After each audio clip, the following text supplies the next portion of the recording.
Hey everybody, hope you're well. I put together this presentation to better encapsulate my reasons why I state that Howard Terminal Ballpark is behind schedule, how it got there, and what to do about it. So thank you very much for joining me, and I will start right now. If you have any questions, I will answer the questions after this. It won't be long. You can simply type the questions in the post comment area, and I will post them as they come up, if they're reasonable, of course, and then again answer them in the order that they were received at the end of this presentation. So without any further ado, as they say, let's begin. Why is Oakland A's Howard Terminal Ballpark behind schedule? That is the question on the floor, the question of the evening. Why is Oakland A's Howard Terminal Ballpark behind schedule? No formation of a public organization to focus effort in 2019 November like a Howard Terminal Public Financing Authority after SB 293 Skinner was signed into law by Governor Gavin Newsom. Now, SB 293 Skinner is the enabling legislation that makes the use of tax increment financing within an enhanced infrastructure financing district framework possible, and specifically for Howard Terminal. That was signed into law October 11th of 2019. And the reason why I state November is because it happened to be the month that Oakland District 2 council member Nikki Fortunato Bass had her town hall meeting on Howard Terminal that I attended that 20th of that month. Now, the result, no contact with Alameda County in 2019 regarding tax increment financing, that's TIF. No monthly public meetings to keep focus. No place for city administration to assign specialists for public presentation. No monthly updates on Howard Terminal. No focused public schedule. This flies in the face of many public projects that have, for example, task forces. Let's take them randomly. Let's take San Diego's effort to try to maintain the Chargers. Doesn't matter whether or not it worked, but it had a task force which met regularly. The task force had an enabling document. The task force had a final report. The task force had a way that you could keep updated on the project progression through its life from beginning to middle to end. Let's take the Las Vegas Stadium Authority, which gave birth to the stadium we now know as Allegiant Stadium. That was established by Nevada Governor Brian Sandoval in 2015 with the express purpose of creating legislation that was several-pronged to get new funding for the Las Vegas Convention and Visitors Bureau so that it could expand its convention center and create it into a better place for the 21st century demands, to, of course, build a large-scale event center, which was then called Las Vegas Stadium, now called Allegiant Stadium, and to establish a new security protection system for the Las Vegas Strip. Those were the primary objectives of the Southern Nevada Tourism Infrastructure Committee, and out of that something else was created by Clark County because of the legislation, and that was called the Las Vegas Stadium Authority. And the Stadium Authority allowed one to track the progress of the development of what we now call Allegiant Stadium on a monthly basis. And so you, the John Q and Gina Q public, could come, make public comments, have those public comments left for the record. You could find out about, on a per document basis, a per document basis, where the project was and what was next. You could find out whether it was ahead of schedule or behind schedule, because a review of the timeline was done periodically, and then each month a new version of that timeline was installed in the report for the record. Okay, so we didn't have anything like that, and we don't have anything like that for Howard Terminal. Because there's no Howard Terminal, again, why is Oakland A's Howard Terminal ballpark behind schedule? Because, again, there's no Howard Terminal Public Financing Authority meeting monthly with City Council appointed representatives, no monthly updates, there's no project organization, and no publicly known deadlines. What's the result? Let's take March 27th, 2021. Major League Baseball expresses concern over long time between updates. They start looking at Las Vegas, say, hey, we're gonna move to Las Vegas, okay? And then, thanks, Rashid, I'll read your questions in a second. Then it says, reaction. Only then does Oakland Mayor Libby Schaaf call for meetings with Alameda County on use of tax increment financing. Almost 2 years from the 2019 date that California Governor Gavin Newsom signed SB 293 Skinner into law. So even though Major League Baseball Commissioner Rob Manfred raised that concern on the 27th of March of 2001, it wasn't until July that we had the first meetings regarding Howard Terminal, and then another one in August, late in September, with the county of Alameda. That was just by 1 month, 2 years shy of when Governor Newsom signed SB 293 Skinner into law. 2 years. 2 years, okay? 2 years. Now, where are we today? We still have no Howard Terminal Public Financing Authority meeting monthly with City Council appointed reps, no monthly updates, there's no project organization, and no publicly known deadlines. This is July 12th, 2022, okay? That's this date, today is. What is the result? The Oakland Athletics are still looking at Las Vegas.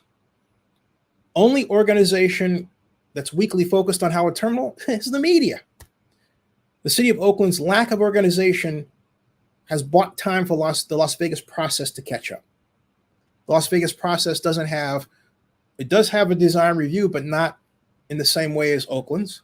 It does have a community engagement process, but not with the same time length as Oakland's.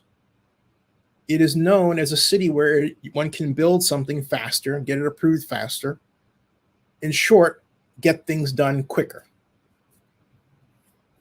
Now, fact. These are facts, folks. That's why they're in large letters. Fact. Oakland Mayor Libby Schaaf rejected establishment of a sports task force for Raider Stadium. That was back in 2014. Why? Because I'm the person that suggested that she establish a sports task force. And she said that she didn't want to have a task force. And the persons that I named that I thought should go on it, she didn't specifically like those names either. And they were big names that could have gotten the job done. Okay. She later said, when the question was reintroduced, that her staff was a task force. But the whole point of having a task force, an organization, is so that it is an official sunshine body that's blessed by the city council, so that people have a right to go and ask questions about the project, make their comments, find out about how they can do business and get business from the project. In short, have a project that is open to sunshine laws, because you have established this organization by city council and the mayor edict. Okay? Point 2, Oakland Mayor Libby Schaaf made herself the face of the Raiders Stadium effort. In the past, we had, for example, let's take the return of the Raiders. The face of that was really Ezra Rapport. He was considered the architect. Who was Ezra? The assistant city manager. Oakland Mayor L.U. Harris was in place, of course. Mayor Harris did his rightful duty of being the person who was apprised of the process as it went along. And keep in mind, this is during a council manager form of government. And at the end of the day, who signed the documents? Mayor Harris, Al Davis, the people who signed them. Ezra did the work. He knew the details inside and out, understood what the bond issue complications were, personal seat license matters, and so on. Ezra was the point person. Now, Mayor Schaaf, for all practical purposes, is trying to be Ezra Rapport. In situations like this, it is highly unusual. So much so that it is rare, not almost, it is rare for a mayor to take on the position that Mayor Schaaf has taken it. But she has done it. Mayor Schaaf has made herself the face of Howard Terminal. This, even though such matters as tax increment financing and construction issues are not her bailiwick. She did this with the Raiders. She also put people in charge like Claudia Capio, who by their own admission were not familiar with the National Football League or stadium financing or the other little particular nuances of stadium development and negotiations and politics. She threw someone in the face of Claudia Capio, who was brand new. And Libby has done the same thing with the current project manager. It's the same playbook that did not work for retaining the Raiders.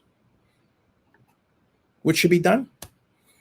The Mayor and City Council must approve creation of Howard Terminal Public Financing Authority in accordance with SB 293 Skinner and as soon as possible. And I'm going to say this very bluntly and boldly. The mayor should hire me, Zinni Abraham. I formed Oakland's only sports commission for the Super Bowl bid in 1999 from scratch. Should allow me to form and be the executive director of the Howard Terminal Public Financing Authority, establish meeting and project schedule, start public meetings and closed session meetings. And even if it's not me, that's what should be done. But the reason why I say me is simply because, in honest truth, folks, the people who know how to do this are not as plentiful as they were 10 or 20 years ago. Mayor Schaaf has pointed that out in her interviews with me on a number of occasions. People who understand redevelopment, tax increment financing, and have a fingertip feel for it have either passed away or retired. I'm not even 60 years old. Okay? Otherwise, Howard Terminal effort will continue to be rudderless, and Las Vegas will catch up. And that is the end. Now I'll take the questions that have been put out here. Thank you. Thank you very much for being a fan. It was much appreciated. And then Rock asks us, why no mayor in East City Council? What apply you've been saying for so long as far as the tax increment funds? Well, that's a good question, but it needs to be adjusted. First of all, the mayor herself was out there with Dave Cobble and with Rob Bonta in Sacramento in 2019, making sure that two pieces of legislation got through. AB 1211, I believe, is the memory serves, but basically it's the streamlining legislation for the environmental review process. That's the one that Rob Bonta has his name on. And then, of course, this SB 293 Skinner, which California State Senator Nancy Skinner has her name on, that paved the way for the establishment of, at some point, enhanced infrastructure financing district, at Howard Terminal, and the use of tax increment financing. But more important, or I should say of equal importance, okay, the legislation is very important to learn it, is such that tax increment financing can be used both inside the district, which is 55 acres, and outside it. You know, a number of people refer to on-site and off-site. Well, in reality, okay, that's an incorrect term, because the way the project has been framed, the discussion, and this came into remember the ballot legislation that the city council rejected, where it referred to off-site improvements versus on-site. All right. On-site is just the 55 acres of Howard Terminal that the athletics believe will be built out to a tune of $12 billion over roughly a 14-year period of time. Now, SB 293 Skinner allows for the Public Financing Authority to select projects that are deemed of community-wide significance.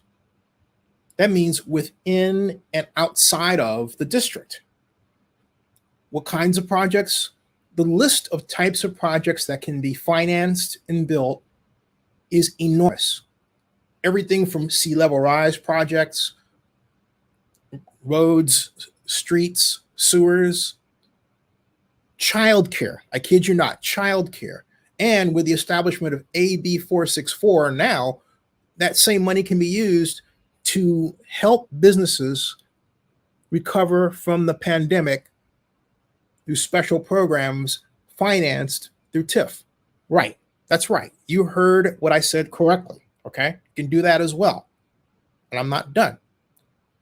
It specifically can go to also aid ports and seaports. That's in the language. Transportation is in the language. And of course, affordable housing. There is an enormous number of projects that in total very much come under the definition of city building, or if you like, rebuilding in the context of Howard Terminal. All of that can be done. Remember the 296 infrastructure projects that were mentioned in Noel Gaio's ballot idea? Well, guess what? At 1.5 billion, those can be included as well. The tax increment financing legislation was such that the revenue throw-off was at a minimum. If you assume $2 billion base year assessed value, 4% rate of growth over a 45-year period, which is what the law allows, a minimum of $1.6 billion in tax increment financing revenue, and a maximum, assuming the $12 billion build-out scenario, of a whopping $9.7 billion. Pay no attention to those people who say you have to wait for the tax increment to grow. You actually don't. You can model out your bond issue in such a way that you can get the proceeds up front, just as what, for example, the Las Vegas Stadium Authority did with its $647 million bond issue. We're at a 2-year pay-go program.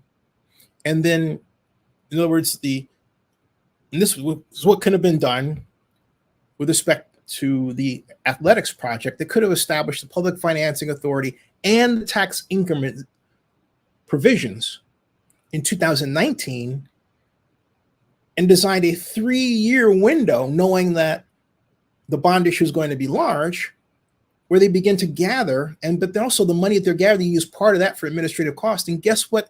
If they did that, they wouldn't have to rely on as much expenditures by the Oakland A's for city staff. That's how we have done it in the past, folks. That is how we've done it in the past. Okay? That is how we've done it in the past. All right? So it isn't that, as Rock puts it, no mayor or city council would apply what I've been saying. No, it's in place. It was put in place. It was passed. It was signed into law by Gavin. And I said, because I know Gavin personally, okay? But it was signed into law by Gavin, but then it wasn't implemented by the city of Oakland. And it still hasn't been. In fact, Molly Mabern said at the meeting on the initial meeting on the term sheet in July of 2021 that they weren't going to use SB 293 Skinner, but she never stated why. And then in subsequent interviews with me, Oakland Athletics President Dave Cavall said they want to use SB 293 Skinner. Okay? But then why not? Look at the flexibility. And again, I am the person that on the 4th of April of 2017 told Dave Cavall that he could use tax increment financing. Dave said that public funding wasn't available. I said, no, it is.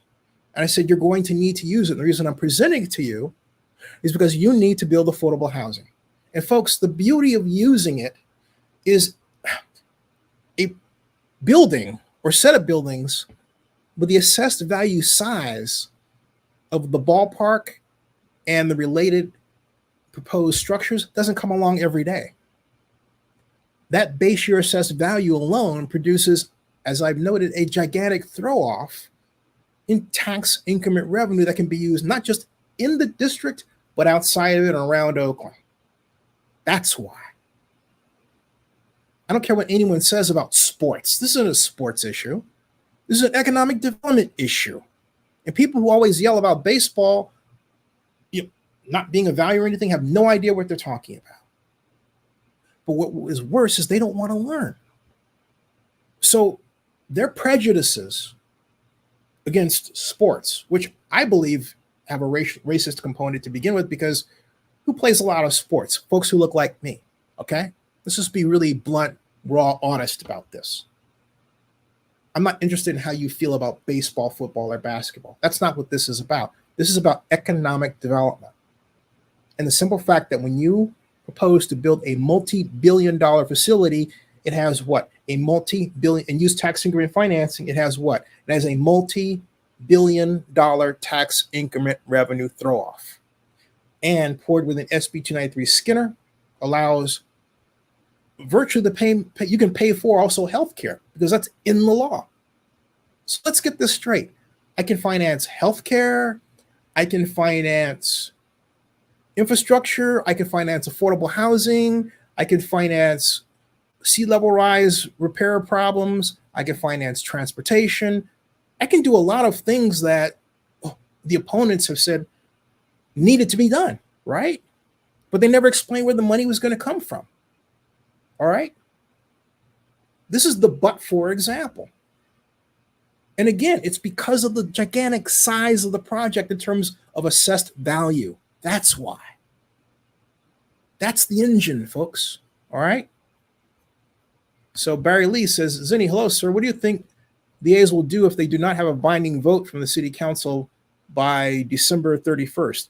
I don't think it's a matter of what they will do. It's a matter of what they're already doing. Nature abhors a vacuum. And so where there is a possibility to do something, what is happening, I believe, is that the A's are waiting for Phil Ruffin to make a deal on the Flamingo. And my hypothesis is that they want to build at the Flamingo site. If you're at all familiar with Las Vegas, the Flamingo is roughly across the street from the Bellagio. That would put the Athletics right in the middle of the strip in a retractable roof stadium. Dave Cobble told me in my interview with him done after the BCDC vote that the stadium was going to have a retractable roof. The simple fact that he said that with such definite diction means that they've got a design. They're just not ready to release it because of the matter of who's purchased the land. They were supposed to have released that design a month and 2 weeks ago. Why do I know this? Because I've done a running talk with Dave about when the design is coming out, about the amount of subsidy to expect from the city. Those two questions primarily, all right? And in the city I'm not talking about in the context of Oakland, not Las Vegas. But my point is, Las Vegas is not, there's not anyone in Vegas that's going to stop their effort. What's going to happen is they're going to keep going in case the Oakland effort continues to move at a snail's pace. The problem here is something that I've experienced a generation ago, and that's with the Super Bowl. Oakland likes to move on its own timetable. And that's why, if you look around, we don't have a lot of sports events. That's why we don't have a lot of conventions and private sector events. We don't want to move at the private sector pace. We want to move at a public sector pace. But folks, in this environment, we can't be successful. We've got to work with the outside world and understand what it means to react. Ask yourself this question. Oh yeah, the World Cup is coming to San Francisco and the Bay Area, but where's the Coliseum? Where's the Coliseum? Do you know? We're not there. And it's not the first time this has happened. All right? Not the first time. When the Super Bowl came to San Francisco in 2016, Oakland could have simply unveiled the plan that I created to establish Jack London's NFL Playland, which actually was the first version of Super Bowl City in NFL history. I developed that, okay? But what did they do? Nothing. Save for one event, a very proud one we had for nonprofits at the Fox Theater, and another at the Children's Fairyland I attended because I interviewed Wyclef Jean. So we got a little something. We could have gotten a lot more. We didn't try. We are far removed from the heydays of Celebrate Oakland. You'll say, what's Celebrate Oakland? Celebrate Oakland is a wonderful organization put together by the Oakland Chamber of Commerce and the Oakland Economic Development Corporation at the time that got together city leaders, organizations, and every time there was a big event coming here, we had a kind of a structure to celebrate it. Everything from dinners and announcements, a schedule, parades. This was before the internet, okay? But it was a way of Oakland acknowledging, hey, we love that you're here. We're telling everybody about it. This is what we're going to do. Libby knows about this, I think. Hope she didn't forget. Celebrate Oakland was a wonderful construct that we did not maintain. Did not maintain. All right, Celebrate Oakland. Barry Lee says, to me, they have been kicking the bucket down the road for years and ignoring that sign that reads dead end road ahead. That's true. Barry, that's a very factual statement. There was a time, not too long ago, that we harbored under the idea that, how do I put it? Name the team. A's, Raiders, Warriors. They weren't going to leave for some particular reason.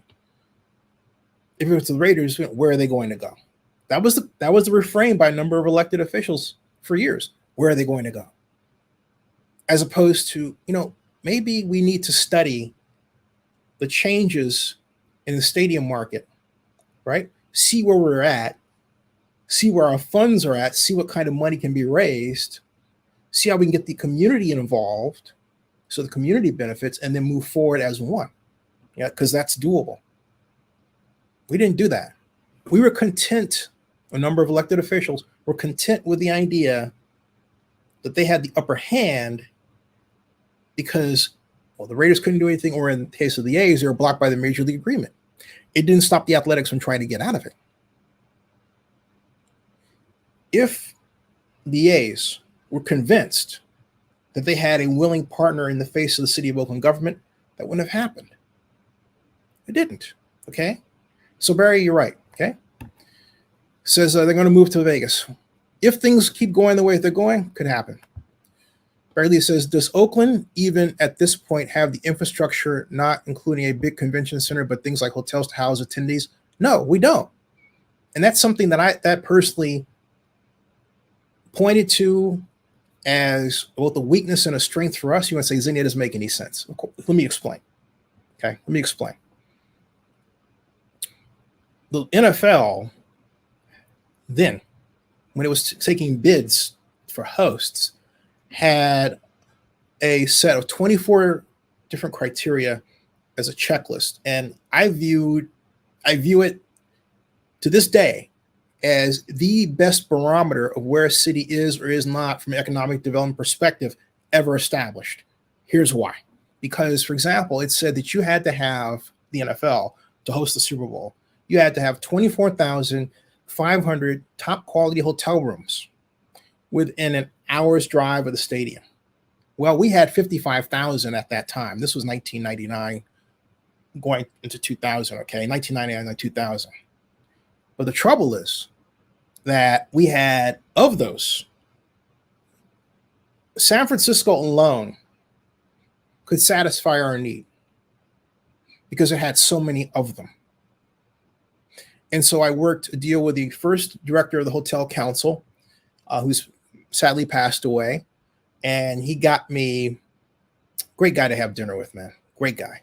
He got me 5 major hotel room contracts, including the Hyatt Regency San Francisco, the Jukebox Marriott, among them, and what we now call 55 Park. Okay. That was a lot of fun.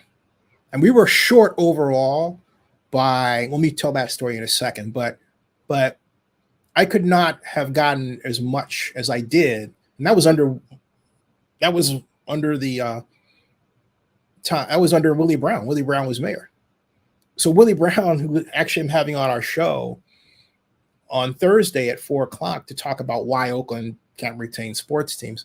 But Mayor Brown says, if you get the Super Bowls inning, I can't host. I can't get it. I said, where'd you get that idea? That wasn't true. I explained to him that there's no precedent for the NFL rejecting a region saying we've already been there. You look at how many times I went to Miami. Okay. But he drove this idea, and I think that Willie then, I'm interested to hear what he says today, had this idea that I can't let Oakland get big, too big. But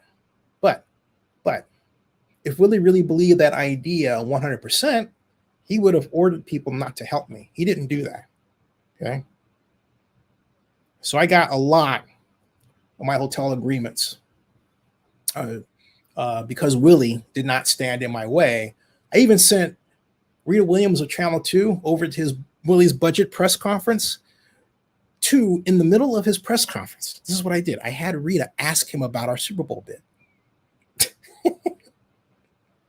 If Willie could have, he'd have turned 3 shades of red, but he didn't do it.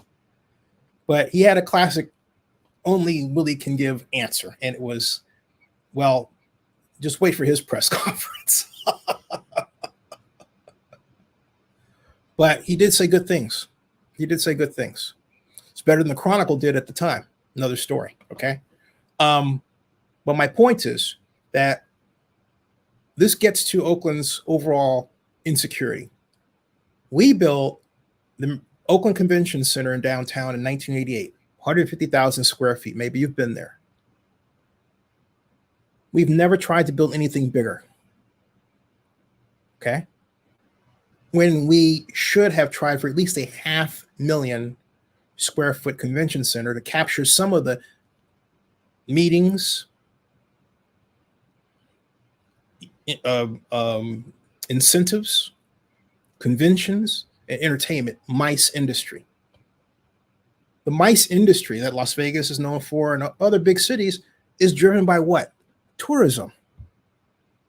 So what happens when you have a sports team that's on television around the world, let alone the United States? It drives what? Tourism. So what has Oakland been relieving itself of by allowing the Raiders to leave and the Warriors to leave and the A's are kind of teetering? Tourism dollars. This hurts us. It reduces the demand for hotels. We've gotten new hotels built, but look, arguably the hotels that we are building, okay, are ones that are built just because of the passage of time. At some point, because of population growth, we're going to get a new hotel once in a while, as opposed to by plan, we really need 7,000 new hotel rooms minimum, okay? When Mark Davis asked me to come up for the stadium plan to retain the Raiders here, and I had a plan that would put, among other things, 1,100 hotel rooms at the Coliseum, which I designed to use to help finance the stadium construction. Pat Cashman, who was in the city of Oakland at the time, said, oh, that'll never work. And this is why. Pat's reasoning was off, and Pat's a friend of mine. Pat hired me to work for the Oakland Redevelopment Agency when I was as an intern out of Berkeley He hired me in 86. I started in 87. Okay. Pat told me, and he said this 2015. He said, there hasn't been a new hotel built here in 10 years. I said, Pat, that's screwy logic. You're going to tell me that because there hasn't been a hotel room built here in 10 years, that I can't build a 1,100 room facility at the same time that the president of the hotel council, Kevin, whose last name just flew out of my mind, told me that my idea was a good one because the region had a shortage of 16,000 hotel rooms. So here you have the president of the San Francisco Hotel Council massively supportive of my proposal, and representative of City of Oakland's economic development, and a man who knew redevelopment, Pat Cashman, poo-pooing it. And they did this in a meeting without me being there. That's perfectly Oakland.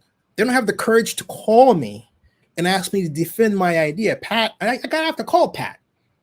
Yeah, Pat was having a bourbon. I said, Pat, why did you have a meeting about my idea and yet not have me in the room? Not the first time they've done that. You know what he said? Well, a good idea should be able to stand on its own. Well, no, that's not it. That's not it. See, they wanted me to be out of the room so they could say stupid things about my proposal, and I couldn't be there to rebut them. That's what it was. That happened to me with the Super Bowl. And I found out the 19th of October of 2000 at the dais at the Oakland Alameda County Coliseum Joint Powers Authority meeting, where I was trying to get the JPA signature to allow the NFL to use the Coliseum facility where we were to win the Super Bowl. We were one of 3 finalists. No one had given us a chance out of 11 cities and didn't believe that I could do it because I'm black. Serious about that. I'll tell you that. Just hold on a second. Out of 11 cities, 2000 in May, Commissioner Tagliabue announced that Jacksonville, Oakland, and Miami were the finalists. Everyone was shocked, except me. I expected to be named. I was fearful it wouldn't happen for reasons regarding lawsuits and everything.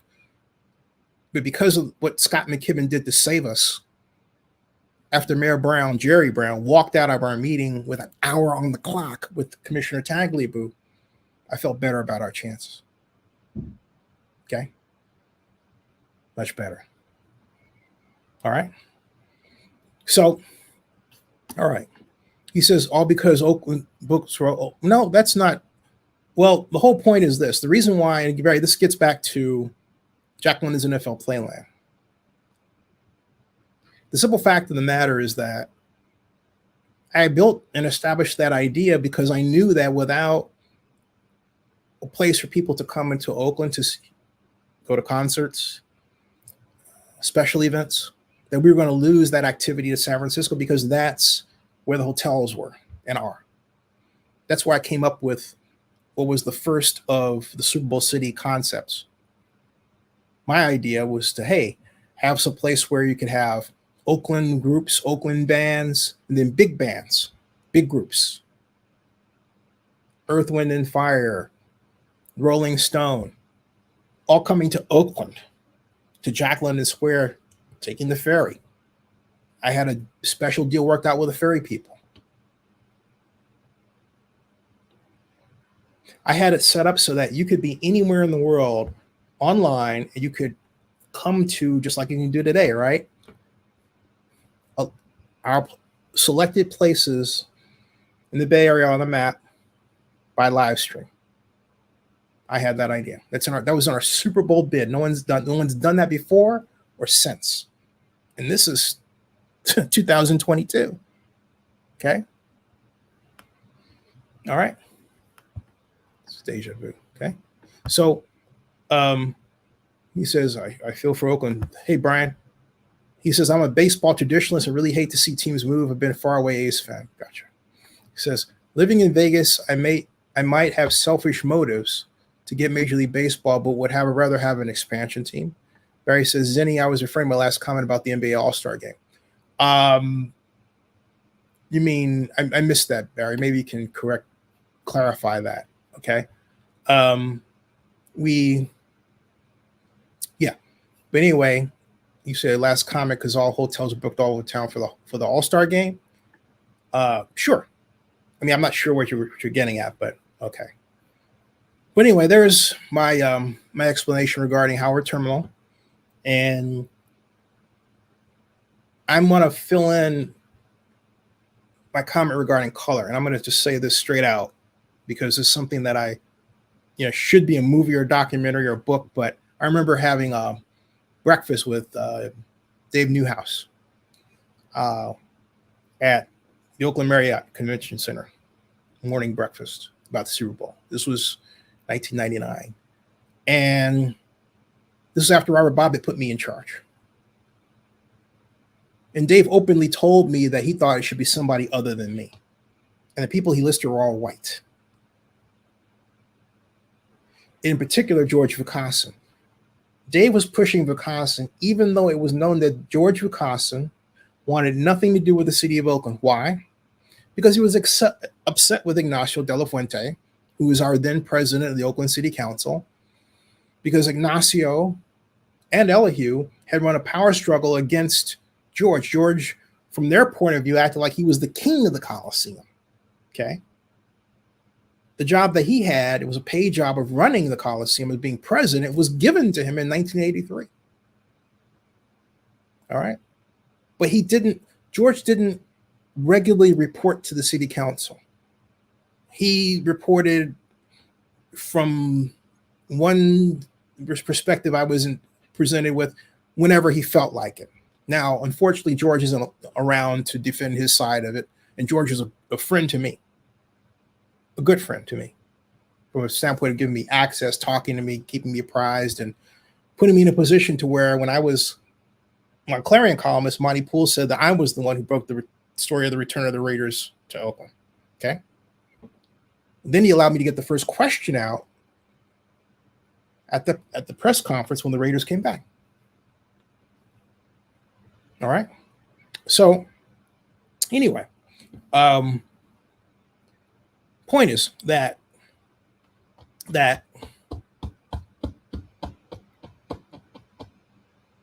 George had not only a layout that represented the fact that he had, from his perspective, total control of the Coliseum, but from an organizational standpoint, it was needed. And here's why. When I walked in 96 to visit and report back to Mayor Harris, visit the Coliseum,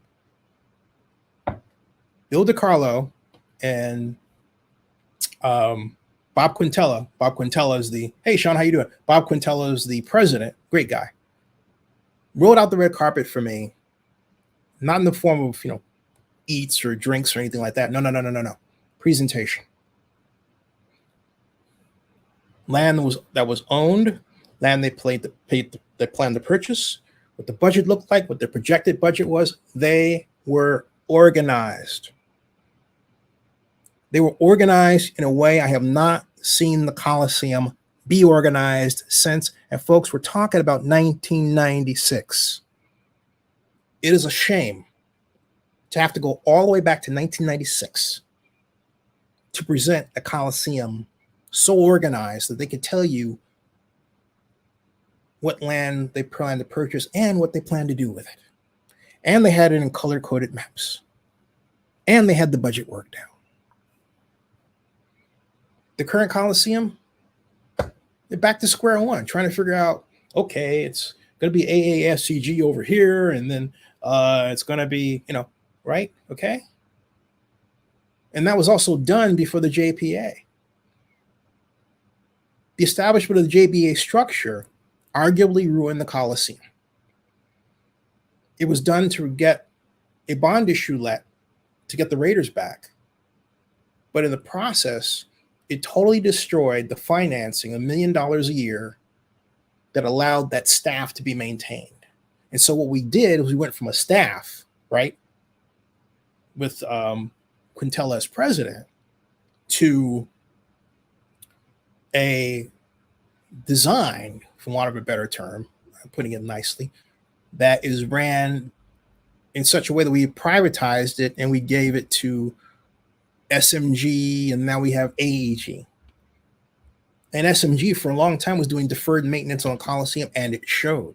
You walk in the Raider luxury boxes, you have a grating coming off, the air conditioning, you had a punch list of 140 items. Most of them hadn't even been done. You hear what I'm saying? I believe I still have that punch list in my house. Not here, back in Oakland, all right?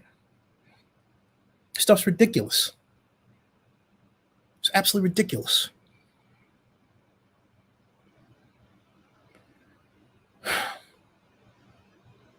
We have to go back to 1996.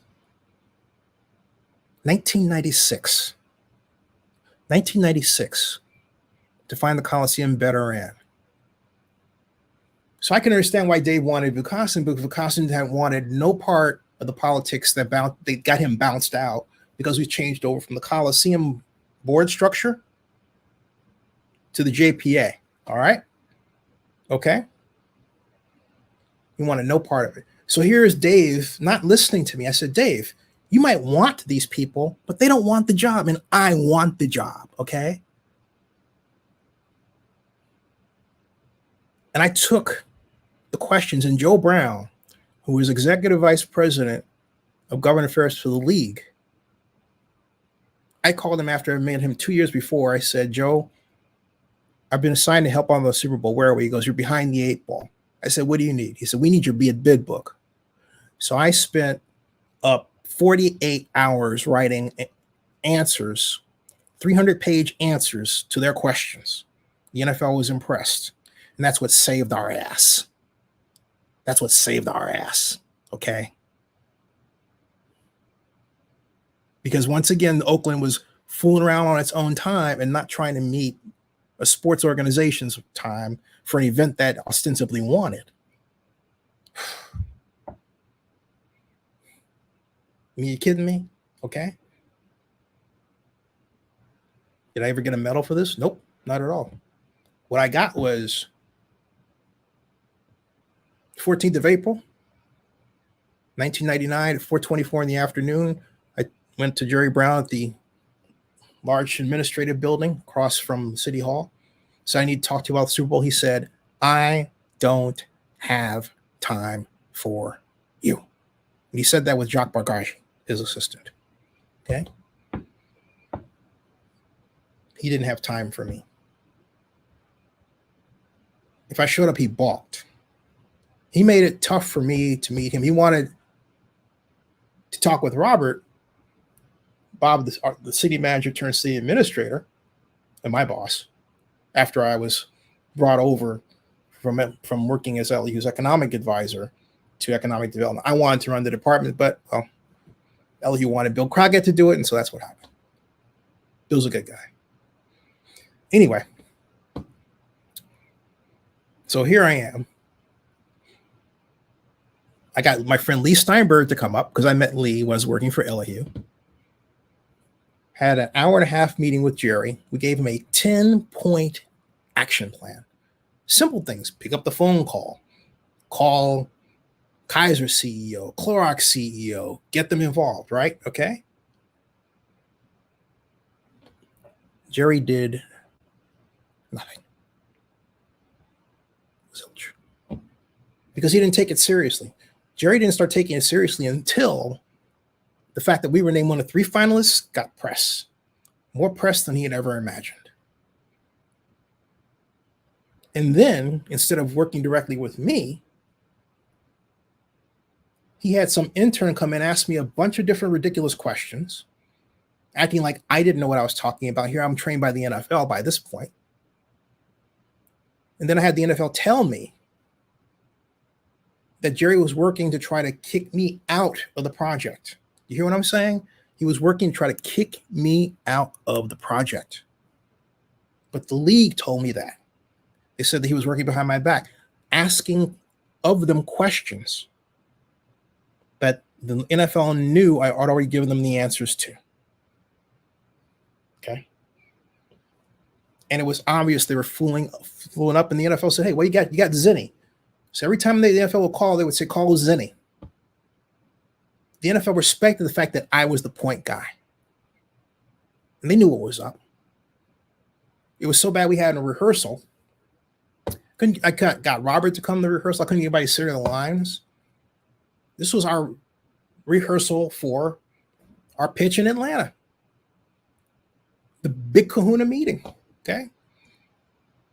While that was going on, I had Sue Gonzalez and Jennifer Robachek of the league in the back monitoring the ballroom activities. And I walked out. I was so upset. I was about to cry. And I just thought, I'm just going to hold it together. And as I'm walking out, Sue Robachek says, Zinni, we feel for you. Because they knew that Oakland was treating me like shit. Okay? I am telling you how Oakland works and why things don't happen. Okay? From a guy who wants to win. Why? I'll tell you why. Oakland was my dream job out of grad school at Berkeley because it's a black town. Professionals. It was a dream to be able to carry the mantle for Oakland and try to bring the Super Bowl there and send that message by doing, not by talking, but by doing to every black kid that they could do that too and that they mattered. That was my drive. To have the confidence to give that presentation to Super Bowl Policy Committee. To do it, not talk it, but do it. You know what I'm saying? Do it. Get it done. That was the reason.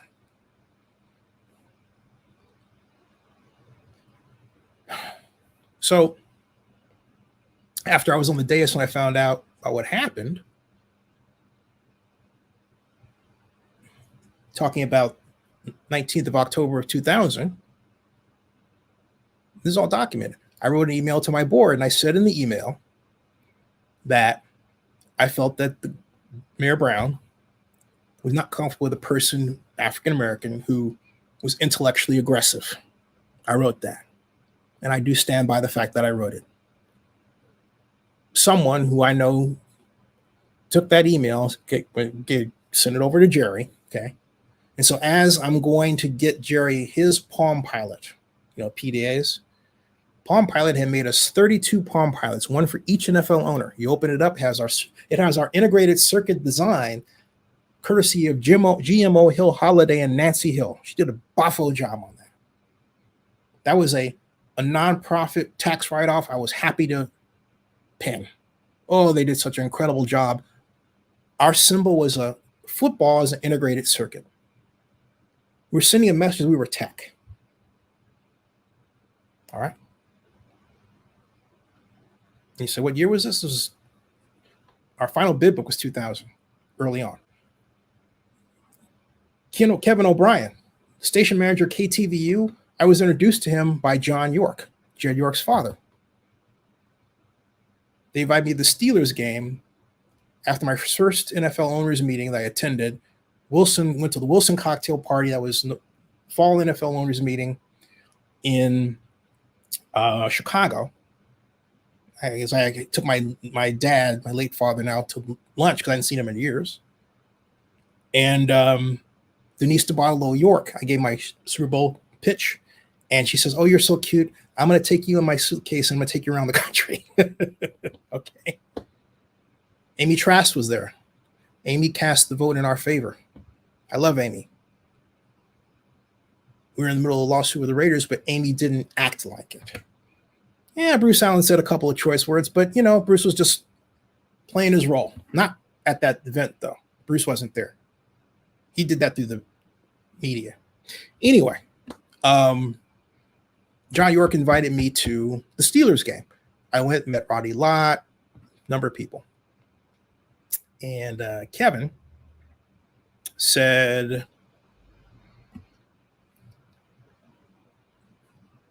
"I will make a Super Bowl video for you." And he did just that, no charge. It's a great video. So Yeah, it was a heck of a moment. A series of them, a large scale number of them.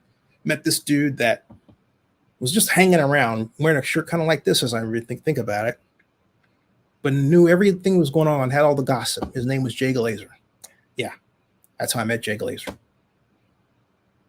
So that was 1999. So my point is that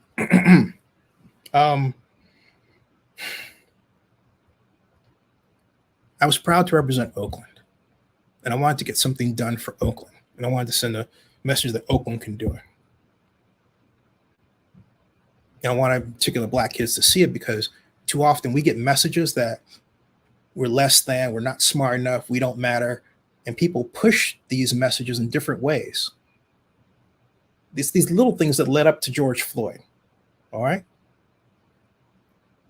These little messages, I wanted to counter that message. This was way before George Floyd, way before. I believed I could get it done, and I wasn't going to be stopped. I couldn't even get anybody to help me box our Palm Pilots. I had to do them myself, get them off to the NFL before our presentation. There was a art couple, they were setting up in the lobby. I was trying to get my boxes out there so FedEx could pick them up. You know, the security guard would not let me, a city employee, put my boxes out for our Super Bowl bid, but he would let this white art couple set up there. I screamed bloody murder, threatened to call the police. He was going to call the police on me. I said, "You're going to stop my Super Bowl effort just because, what, you're having a bad day?" This is Oakland for you, folks. This is Oakland, okay? So someone always looking to put something in your way. Just crab barrel, pulling you down. You're not more important than me. All right? Ridiculous stuff. So you wonder why Oakland looks the way it does today? I am telling you. You say, what's the key? You got to be jack, bull, determined. I had a guy, every time I was going into work, he said, "You're not going to get the Super Bowl at Oakland." I worked on him. After like the fourth time, I worked on him. I said, "Yes, we are. Yes, we are." And then finally I got tired. I said, "Say it with me. Super Bowl, Oakland." And I kept saying that. And finally, after 18 times of this, he finally said, "Super Bowl, Oakland." But it took 18 times. But that's what you got to do. You quite literally have to pound that rock. It is a rock of disbelief. Where it came from is a great place for discussion. I think it came from Oakland being, as people used to refer to it, the hole in the donut. It's mostly people that look like me, coming from another place, in an environment where if you were white, you had a lot of money, and if you're Black, you didn't. And there's a lot of subtle racism. And so I believe our problems and our fight and our way of looking at the world and our disbelief that things are going to be better more often than not, quite literally was poured into Oakland and how Oakland has evolved.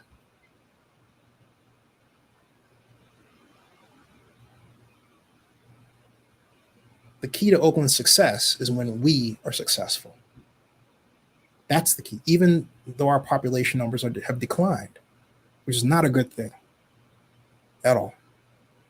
Okay? It is not a good thing. So what happened, and I remember when I think Jerry finally got religion, is when we made our presentation. Came in, Paul Tagliabue said, "Governor Brown," because, he was California governor. Proper protocol, folks, is to refer to an elected official by their highest held office. The NFL is all about protocol to this day. That's one thing I learned way back when Al Accelerators taught me NFL politics. the league runs in a way that organizations should run in terms of how they relate to elected officials. They have a great playbook. They've been using it for decades. So, Governor Brown, we walked in. We had, this goes to little things that would happen. We're supposed to have 5 chairs. We had 4. I looked down and I went, Jack. Okay. So I thought, hey, Captain goes down with his ship. I'll stand in back. That's what I did. Jerry gave a speech that brought the house down. It is still one of the best speeches I have ever heard an elected official give, and that's all the way up there with Barack Obama's speech at the 2004 Democratic National Convention. I am serious. He had them rolling. He talked about how he says, we have presidents in the, we have a president that died in, he had everybody rolling. And when I stopped laughing, I was even angrier because I thought, doggone, if you got Jerry Brown engaged, if Gary were engaged the entire time, we'd have had the thing. But he wasn't, because he didn't believe in it. That's what happens when people believe. When they believe, they work. They bring out their best selves, right? We got the best of Jerry at the last minute. Fact.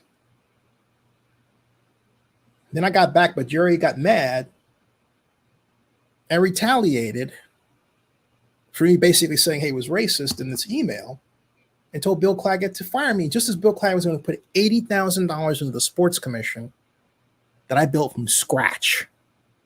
The one that City Attorney James Williams and Dina McClain, who is our bond counsel and executive director for the JPA, told me it was going to take 2 years to get federal approval for. I got it in 4 months. Okay, 4 months. I got it in 4 months. They said it was going to take 2 years. That was one nice little tasty victory. So they're going to put $80,000 in my sports commission. I had a hit list of 220 sports events I was going to go after for Oakland. I had a hit list of which facilities should be improved so that we could host tourists better. Hotel room counts, convention and ballroom space, the whole 9 yards. Okay. They threw all that away because Jerry didn't like that I accused him of being racist. So John Russo, who's city attorney later, new city attorney, because he won in 2000, right? My friend calls me in. John's a straight up guy to this day. John told me I had a right to sue the city. In retrospect, I should have. They treated me pretty bad. And all because I was trying to do what many said was impossible. That's the only reason. So here we are again with Howard Terminal, and we're stuck again for many of the same reasons. And yeah, I can fix it if the city lets me. Okay. Thanks. Says Oakland lost the drive. Yep. Oakland needs a leadership, plain and simple. Sean Watson says, if you ran for mayor, I'd vote for you. Thanks, man. My mom here wishes I would do the same thing, but you know what? I'm the only child. My mom needs me. I'm not going to do that. That's about things that I have one of me, no help. First thing Oakland needs to do is hire more police to get the homeless problem solved. Well, that would help. Yeah. I'm from the Bay Area, live in Texas, big difference. Oakland needs to get these liberals out of the city. Adrian, it's not a liberal issue. Nothing wrong with being liberal. Here's why I say that. I don't care if you're a right-wing activist or left-wing activist, you're an activist. And activists are not good at running things. Activists are good at rabble-rousing. That's what it means to be an activist. Activism has its place. But when you get into office and you hold the chair, you got no one to shut that off and be an administrator. And the problem is a lot of people don't know how to do that. That's why we have the problems in Oakland. Aside from the fact that Oakland has its own timetable and doesn't seem to care about the outside world much. But activists are great activists, but activists are not great administrators. And now we have a council manager form of government. So our development is so highly politicized that the only thing that ever gets something done is, well, these market rate projects that are financed by what someone on the street would call mostly white money or Chinese money or whatever, Indian money, but not black money and not, So when they don't use tax increment financing much. But it's not a left-right thing. That's way too simplistic. Okay? Way too simplistic. But thanks for the comments. So folks, been out here an hour, 5 minutes. I want you to digest what I've said and put it out here as best I can. I love Oakland. Oh, it's not so much that Oakland deserves better, but Oakland can do better. I know it. Libby knows it. Phil Tagami knows it. Everybody that's been in Oakland for a long time knows we can do better. Subscribe to Zenny62 on YouTube and please bookmark oaklandnewsnowblog.com. No, you the man, Adrian. Thanks, man. Thank you. That is this broadcast.